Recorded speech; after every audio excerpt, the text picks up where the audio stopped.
ফসলি জমি থেকে অনুমোদন ছাড়াই কাটা হচ্ছে মাটি। ঠাকুরগাঁওয়ের বালিয়াডাঙ্গি উপজেলার ২ নং চারল ইউনিয়নের বিভিন্ন এলাকায় ফসলি জমি থেকে অনুমোদন ছাড়াই মাটি কেটে নিয়ে যাওয়া হচ্ছে। দিনে এবং রাতে ভেকু মেশিন দিয়ে জমি খনন করে সেই মাটি বিক্রি করা হচ্ছে এলাকার কয়েকটি ইটভাটায়। এছাড়াও কেটে নেওয়া হচ্ছে নদীর মাটিও। ট্রাক ও ট্রলিতে করে মাটি পরিবহন করায় ভেঙে যাচ্ছে রাস্তাঘাট, ধুলোবালিতে দূষিত হচ্ছে পরিবেশ।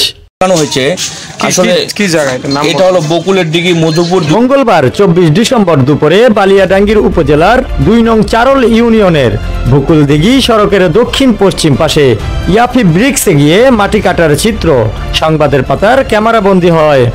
খোঁজ নিয়ে জানা যায় রফিকুল ইসলাম ও হরজত আলী নামের ২ ব্যবসায়ী অনুমোদন ছাড়াই ফসলি জমির মাটি কেটে বিক্রি করছেন।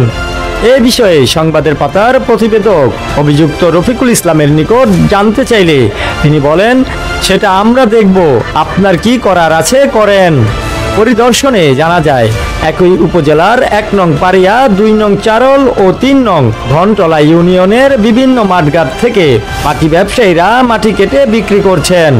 এছাড়া বালিয়াডাঙ্গি উপজেলা সহ বিভিন্ন এলাকায় প্রকাশ্য দিবালোকে প্রশাসনের নাকের ডগায় ফসলি জমির মাটি কাটার মহোৎসব চালিয়ে যাচ্ছে।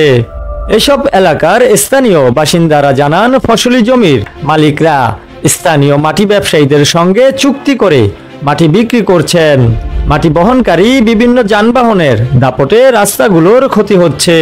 পাশাপাশি মাটি বহন করার সময় ধুলোবালিতে সড়কে চলাচলকারী সাধারণ মানুষকে সীমাহীন দুর্ভোগ পোহাতে হচ্ছে। কি জায়গা এটা হলো বকুলের দিঘি, মধুপুর ২ নং চারল ইউনিয়ন ৩ নং ওয়ার্ড। আমরা মানে অত্যাধিকভাবে মানে এমন কি বলবো, মানে যে ভাষাটা পাচ্ছি না কল্পনাবিহীন, যা কষ্ট পাচ্ছে এখানে ভাটাগুলো হওয়াতে।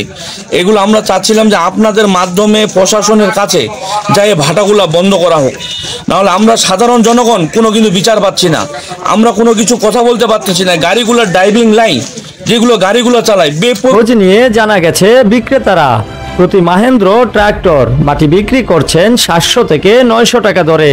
মাটি বহন করার সময় এসব গাড়ির কারণে আশেপাশের জমির ফসলও ক্ষতিগ্রস্ত হচ্ছে, এমনই অভিযোগ তুলে ধরেন স্থানীয় বাসিন্দারা। মাঠে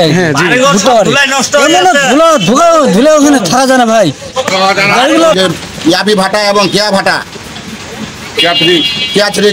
কেয়াছড়ি ভাটার অনেক গাড়িগুলো চলে এবং আমাদের রাস্তায় ধুলাবালি, এত ধুলাবালি একবারও পানির ব্যবস্থা করে না। এ বিষয়ে বালিয়াডাঙ্গি উপজেলা সহকারী কমিশনার ভূমি আরাফাত হোসাইন বলেন, ফসলি জমির মাটি খননের খবর পেলেই আমরা তা বন্ধ করে দেই, আইন অনুযায়ী ব্যবস্থা নেই। এখনো মাটি খনন চলছে কিনা সে বিষয়ে প্রয়োজনীয় খোঁজ খবর নিয়ে ব্যবস্থা গ্রহণ করা হবে। এছাড়াও বালিয়াডাঙ্গি উপজেলা নির্বাহী অফিসার পলাশ কুমার দেবনাথ বলেন, অনুমোদন ছাড়া ফসলি জমির মাটি খনন ও বিক্রয়ের কোনো সুযোগ নেই। যারা করছেন তারা অনুমোদন না নিয়ে গোপনে করে থাকতে পারেন বলে তিনি জানান।